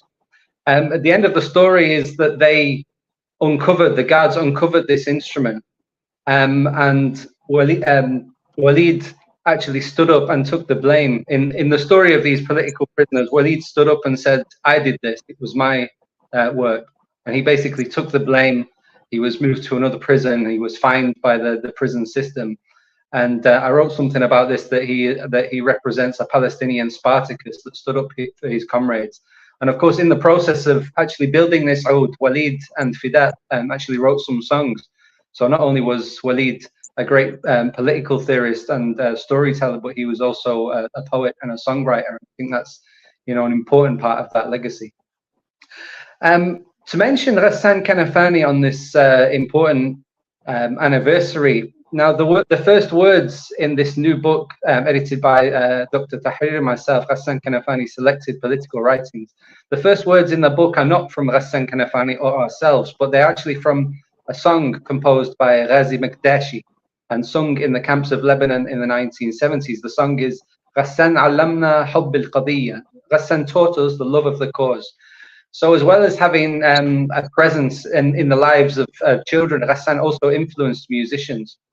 There's also evidence to say that music and song influenced Ghassan Kanfani himself. So when he was 20 or 21 years old in 1957, he produced a black chalk drawing called Al-Auda, the Return. So there's a picture of marching peasant refugees, and above it the flag of Palestine, and one shab kind of roaring the words Raj'un, Raj'un, Raj'un, we are returning. And of course, these were the words to an operetta by Fairuz and the Rahbani brothers. So you can see how music and politics have this kind of exchange throughout history. Layla Kanafani reminded us during our meetings in the production of this book that Ghassan was not a one-man show. So the book that we have produced is a collective effort also. So there are over 25 translators, introduction writers. The material itself is largely from Ghassan's PFLP period from 1967 to 1972, but we do have some pre-1967 materials also, and a set of reflections on the young Ghassan. Of course, he was the young Ghassan when he was assassinated brutally at the age of 36. I always find it useful, and I've found it increasingly useful in this process, to look at Ghassan's work in terms of indexes and the different themes. And, you know, there are many, many themes covered in the work of Ghassan. One of them is sumud, steadfastness. Now, this might be already well recognized and documented in his fictional work, but when you read his Marxist studies or his journalistic writings, we could argue that Ghassan was the first Palestinian writer to theorize the concept of sumud after the Nakba in particular. So he wrote after 1967 that Palestinians had proven capable of sumud and sustaining their Palestinian identity 20 years after the Nakba. Another important index, Ghassan's conceptualization of organization, was the subject of PFLP pamphlets and collaborative works. One of them around the Vietnamese struggle. It was called The Underlying Synthesis of the Revolution, Tarkiba Taht al-Thawra in 1971, which was based on the lessons of Vietnam. Another index in the work of Ghassan is Gaza, of course, Gaza. So in 1970, he saw Gaza as a place where the PFLP alone, in his words, drives the foremost glories of the resistance, and praised what he called the great value of the violent resistance raging in the Gaza Strip. So this is just scratching the surface of what I call the indexes in the work of Ghassan Kanfani. Another point here is, well, we're in Britain here, where a government of pro-Zionist genocidal racists with blue ties have been replaced by their counterparts with red ties. Ghassan said in 1968, the change of the summit of the state is not at all a change in the sense that we understand the word here, since the collection of leaders forming the political pyramid is itself unsound, thus making it futile for us to ask for that change at the summit to respond somehow to our goals. So how do we see this kind of what some people present as the dichotomy between culture and politics? Now, Tahrir and I make the point in the introduction to the book that all of Ghassan's work was political. The novels, short stories, theatrical scripts, paintings, sculptures, posters, articles, essays, journals, editorial works. This impressive list, I think, forms what his friend and comrade Fadl al-Naqib called the path of total resistance, al-Muqawama al-Kamila. So I think by studying and taking a panoramic view of this path of a distinctly Palestinian Arab kind of integrated cultural and political Marxism, I think we understand what total resistance really meant for Ghassan.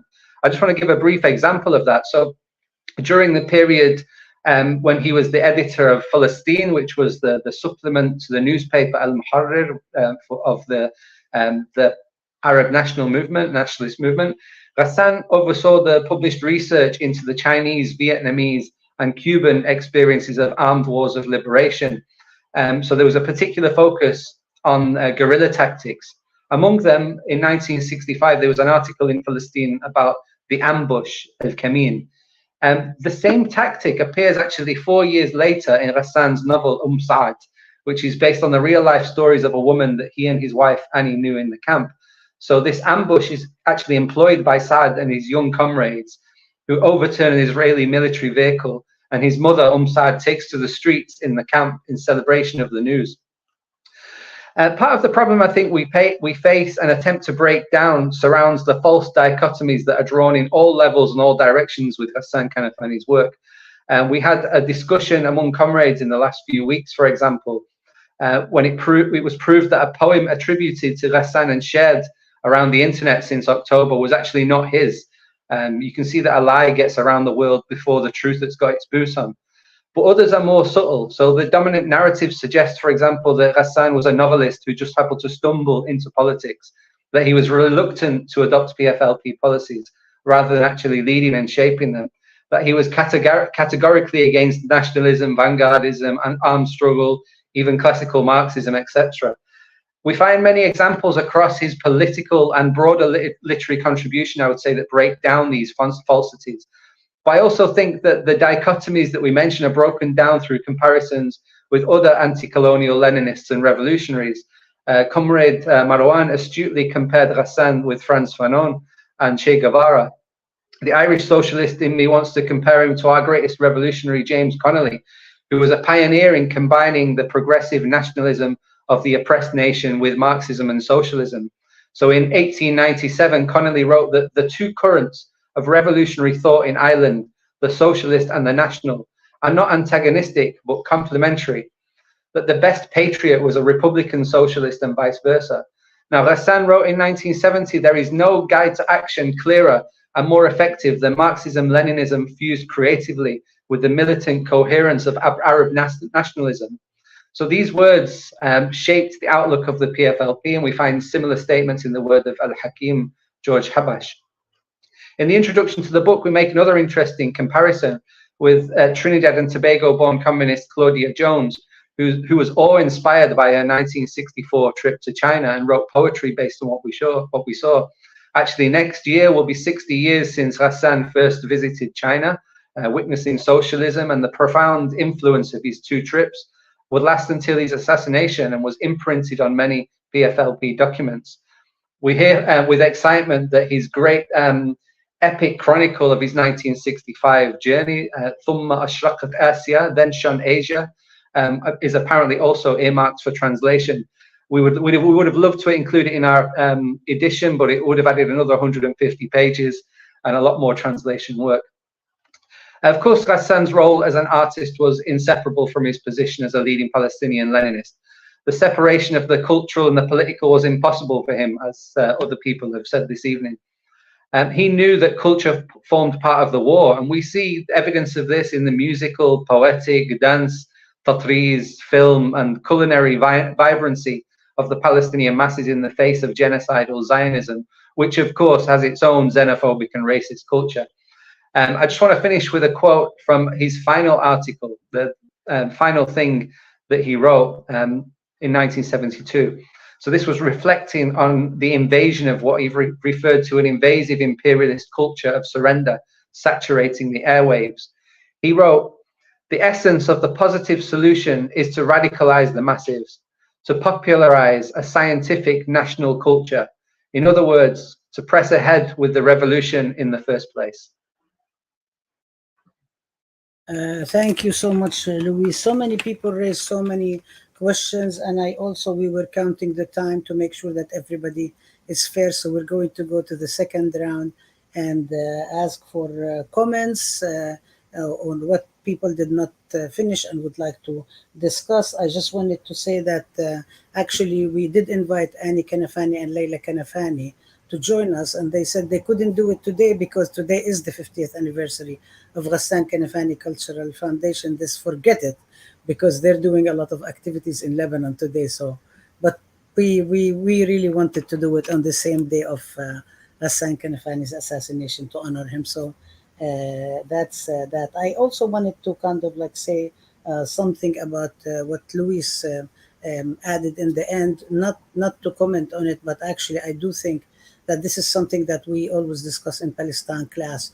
The whole question is what sort of Marxism, what sort of Leninism? Was it Maoism? Was it the Soviet model?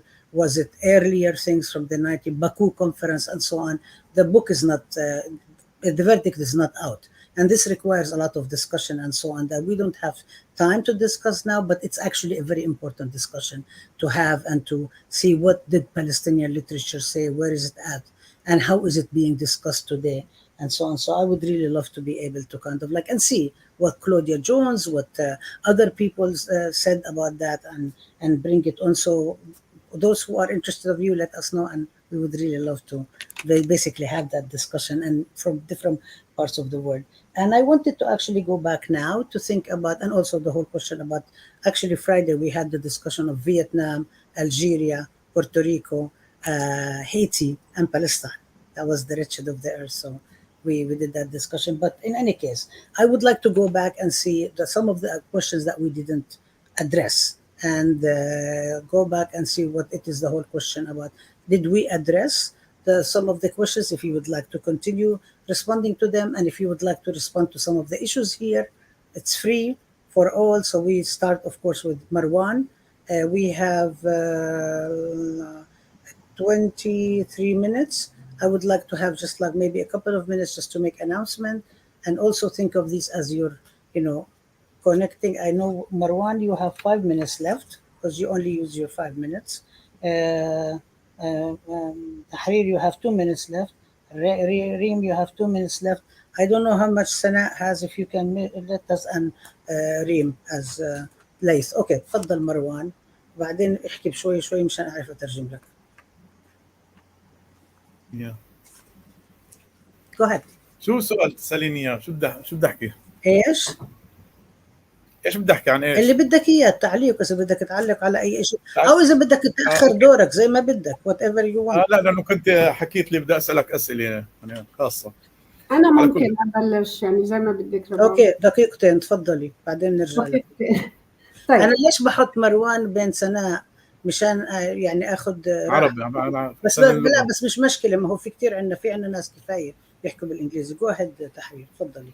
Okay, I just wanted to address like a couple of points because a lot of the discussion today was about prison literature and imprisonment, etc. Just to say a few words about siege and besiegement, prison imprisonment, and then I just want to say a little bit about Ghassan and Fidai action and how it relates to what is happening today. By the way, Adab al-Muqawamah, resistance literature, according to Barbara Harlow, who wrote the book Resistance Literature, the term resistance literature was first used by Ghassan Kanfani. That's right. In his seminal work, Resistance Literature in Occupied Palestine from 1948 to 1966. Now for Ghassan, the ugliest form of siege and besiegement, brutality, breeds its opposite, which is the fiercest forms of resistance. And as he wrote in 1966, the literature written under occupation, under siege, and you can even, throw into there in prison, does not lament. It defies, it fights, it resists. Now I want to quote Ghassan on this to be specific. This kind of literature written under occupation, under siege, in prison, it is not characterized by a note of lamentation or despair, but reflects an admirable hope and a constant revolutionary fervor. So siege, besiegement, as in Gaza, as Ghassan theorized politically and applied in his work, has the effect of creating a fierce resistance.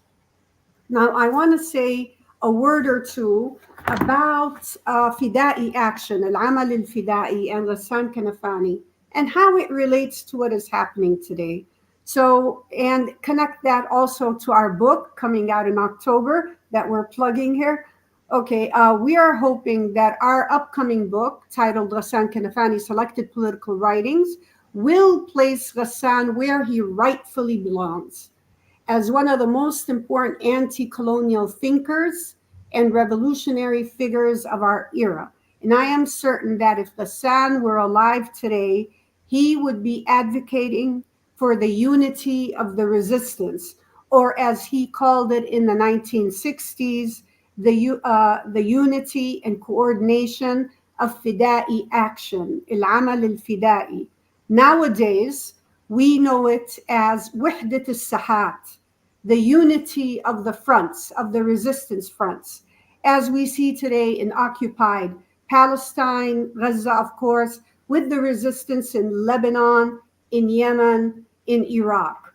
Ghassan would speak a unifying discourse that would unite the peoples of the Arab and other regions against the Zionist enemy, because for Ghassan, he didn't like the kind of disagreements that would separate, that would divide, and allow the colonizer to wreak havoc, to divide and to conquer. So, and I want to emphasize here that today, especially today, in what we see in our Arab world, there's a lot of sectarian talk, a lot of sectarian discourse. And this is what we need to get rid of. I mean, they won't even talk about a certain, let's say, resistance group in Lebanon because they do not belong to our religious sect. Okay, they will not mention, and they may even curse them for insane reason. So I don't think that Ghassan would be good with that. If he were living today, he would be for unity, the unity of the resistance, the unity of Fida'i action, and the unity of the peoples of the region against the cancer that we have in this region, the Zionist entity. And I have a word to say maybe at the very end, if you allow us any closing remarks about how we must kill the idea of the two-state solution. But I'll stop there because I want to give others a chance to speak as well. Rabab. Okay. Thank you. Thank you تحرير. Who would like مستعد مروان ولا بدك تمرق حدا تاني؟ زي ما بدك. مرحبا ميلاد. هاي خالته. كيفك؟ انت you're muted سناء. بقول معلش بضلني اروح اطل عليها كنت فيها هون احسن. خلص صارت ايش مرحبا. مرحبا. ميلاد مشاركه معنا. لا انا شفتها وقفت ونشدت في فلسطين. Who wants to go next؟ يعني احكي انا هلا؟ احكي. اولا يعني انا كثير متشوق يعني اقرا او على الاقل يعني اعرف مضامين كتاب لويس عن غسان كنفاني، خاصه بالدراسات السياسيه ومحاوله قراءه وتحليل، وبعرف كمان انه ساهمت معه التحرير حمدي اعتقد في شيء من هذا الموضوع. يعني بانتظار يعني نقاش هذا الموضوع ان شاء الله باوقات قريبه. هاي مسألة مهمة جدا لأنه let me say first thing is Marwan is looking forward to the book that Tahrir and Lewis co-edited. Aren't you contributing to? Isn't Marwan in it? I thought. Anyway. Volume 2 maybe. Okay. Yeah, is very much interested to kind of like see the book and see what's being said in it. Okay. So go ahead. تفضل. يعني لانه في كثير اجتهادات حول الكتابات السياسيه اللي كتبها غسان كنفاني، خاصه انها مرت يعني مراحل بعتقد انها ارخت لتطور نظري وفكري. يعني كان بيعيشها غسان كنفاني وبتعيشها كل البيئه يعني السياسيه والتنظيم اللي كان بينتمي له في مخاض يعني هائل في هذا المجال، وخاصه انه كان يعني في اطلاله ومحاوله اطلاله على افكار الاخرين، وشكل عمليه نقد لها. يعني غسان لم يتعاطى كمتلقي حتى مع الفكره النظريه، بل تعاطى كناقد يعني لهذه الافكار. فهذه مساله يعني بعتقد انه كثير مهمه.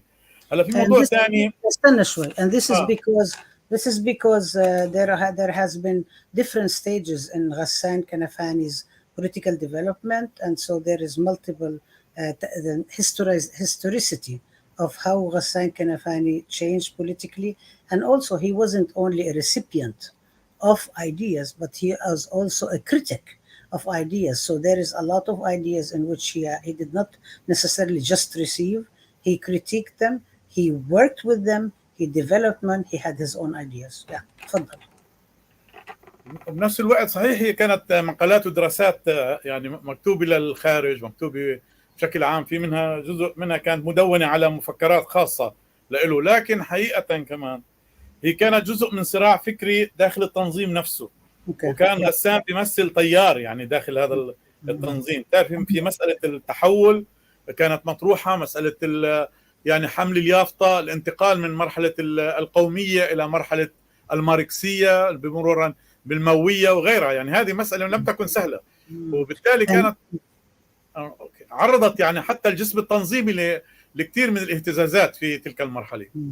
And this is a very important point that Marwan is referring to, that also Ghassan had a lot of ideas and thoughts and critiques about the developments within the own organization that he belonged to, including how it was developing, what various tendencies were going on, how did they relate not only to the outside but also within the organization itself, and which also caused multiple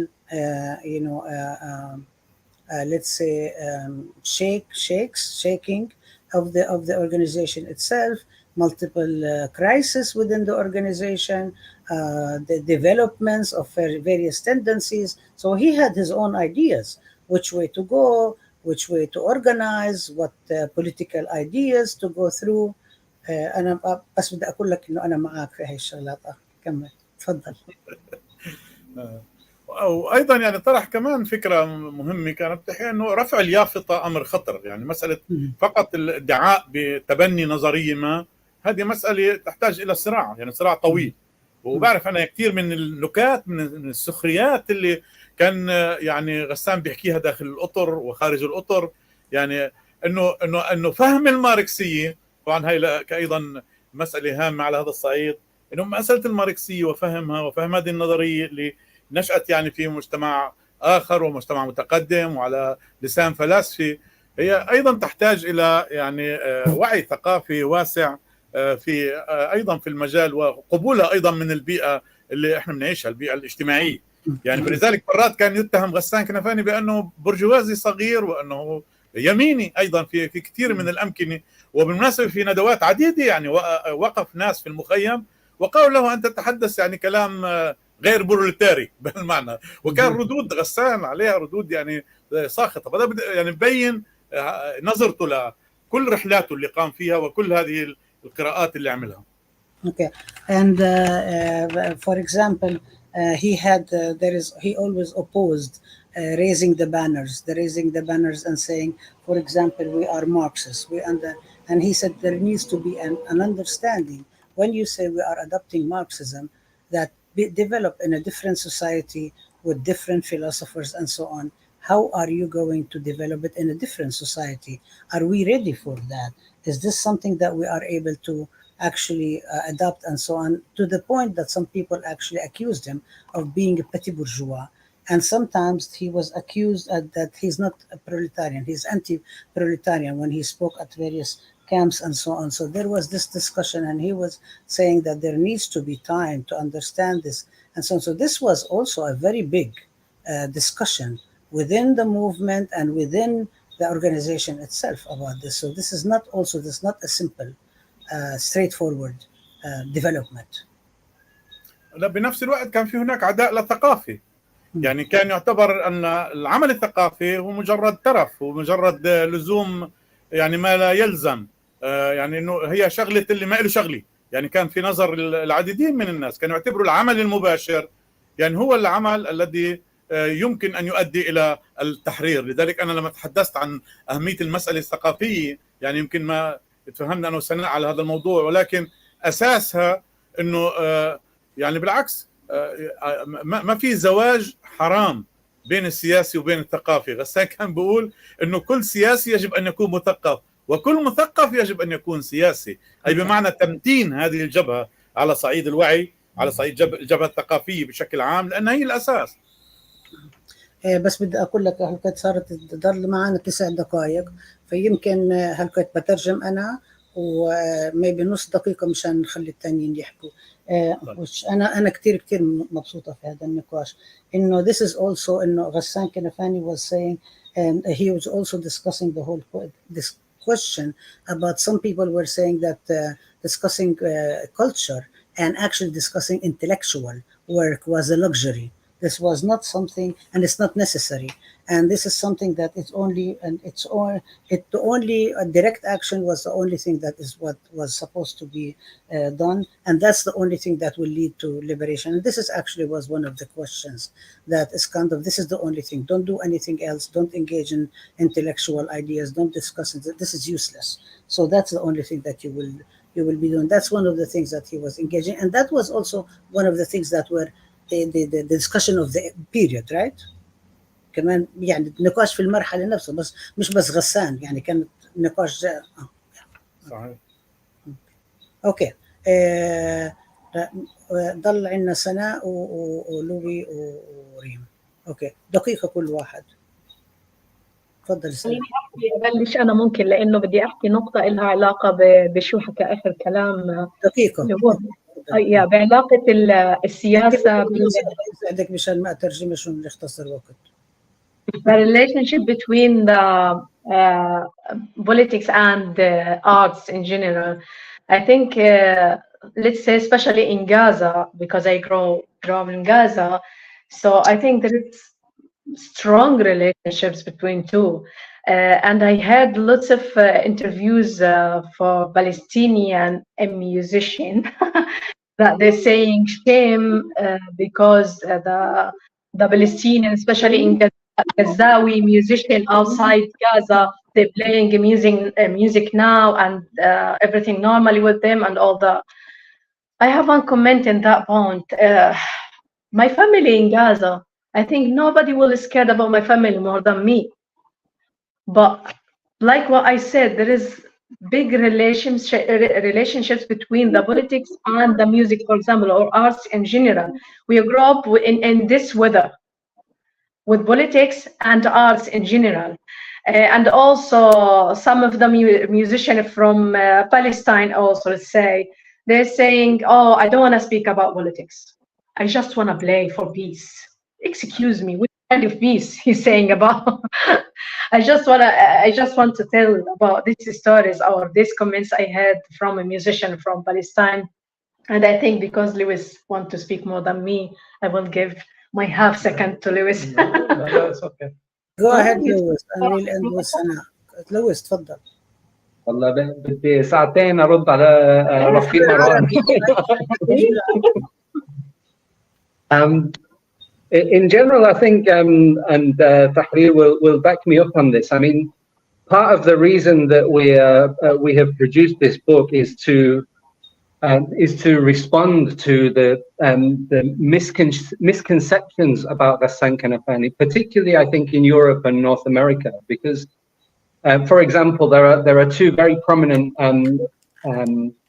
academics in Britain who would position themselves as experts of Ghassan Kanfani and experts of Mahdi Amel, but actively oppose the political legacy that they stood for. So, for example, to claim that Ghassan Kanfani was against the armed resistance, or that even though he was a member of the Jabhat Shabiya, he was against the Jabhat Shabiya. So this narrative is really present in politics, and on some of the major academic and political platforms that publish articles about what is going on, attacking the current resistance. So the same voices that attack the resistance in Gaza and Lebanon attack what I think, or what we think is the real legacy of Ghassan Kanfani. This is why we call the book Resistance is the Essence. You know, this was after an article by Ghassan Kanfani after 1967, Al-Muqawama hiya al-Asl. So for us, we're bringing it back to the origin of Ghassan Kanfani's work in all directions. And for us, this is, I mean, this book for us maybe is an introduction. You know, alongside this, for example, we have maybe this month or next month, there's going to be an Arab Studies quarterly edition.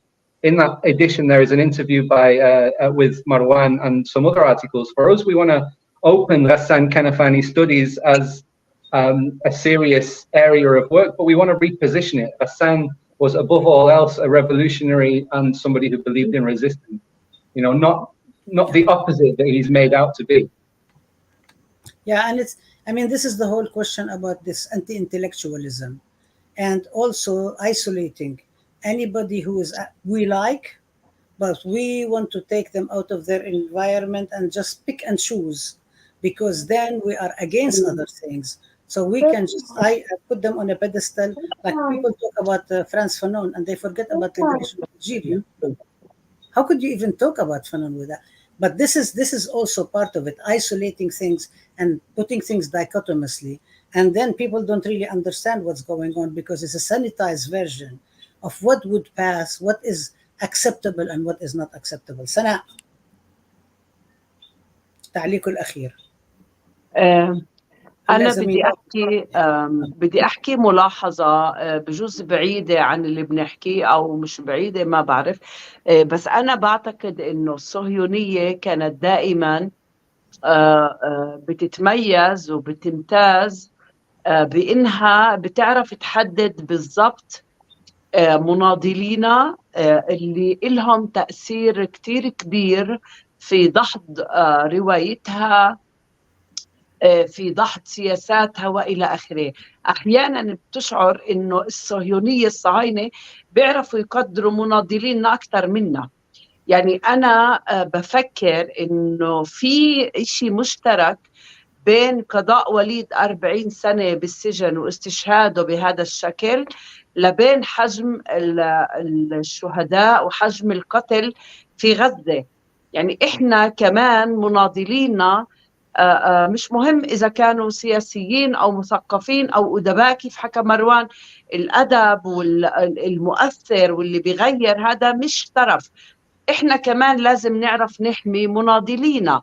يعني كان بتخيل إنه إحنا لازم نقف أمام سؤال استشهاد وليد، إنسان بقامة وليد بعد 40 سنة بالسجن مع هذا الإنتاج الثقافي اللي فعلا غير وبيكمل يغير كمان. فهذا كتير سؤال مهم. يعني كيف وليد كان يحكي إنه إحنا صح هدول شهدائنا بدنا نحمل رسالتهم إحنا وبدنا نوصلها للعالم، لكن بنفس الوقت بسوى إنه إحنا نمنع الاستشهاد ونمنع الاعتقال ونمنع السجن. وليد كان يحكي إنه الاعتقال هو انتكاسة في مسيرة النضال، مش بالعكس. مش ما إحنا بناخد قضية الشهادة والاعتقال بنعمل منها بلاغة إنشائية كبيرة مثل ما عم بيصير بغزة. يعني أحيانا في الإحساس إنه إحنا بنستسهل الاستشهاد، إنه عادي يستشهد. يعني أنا صارت إنه حكوا معي شباب، يعني أنا بقدر جهدهم ومبادرتهم إنهم بدهم يعملوا تأبين لوليد، فأنا قلت لهم أنتوا يعني استوعبتوا بسرعة استشهاد وليد بهذا الشكل وبهاي الطريقة بعد 40 سنة ويعني لم تقفوا يعني أمام سؤال استشهاده. أنا ما بقدر أعمل له تأبين وأنا لساتني ما جاوبت على سؤال استشهاده. أنا أعتقد أنه هذا سؤال لقياداتنا الفلسطينية أينما كانت. لكن هذا سؤال بيبدأ كمان عنا إحنا كشعب، هذا بيتعلق بقيمة الإنسان الفلسطيني كإنسان وكمناضل وكقضية وكأديب وكسياسي وكمثقف وإلى آخره. Okay, shukran, Sana. Okay, so I'm going to translate Sana because we're actually at time. Is that Sana is saying that one of the problems actually is that Zionism is able to can actually distinguish what are the influence of our strugglers in various ways, sometimes even more than we are. I don't agree, but this is what you're saying. She said, for example, 40 years, Walid was in prison, but sometimes we idealize the numbers of martyrs, okay?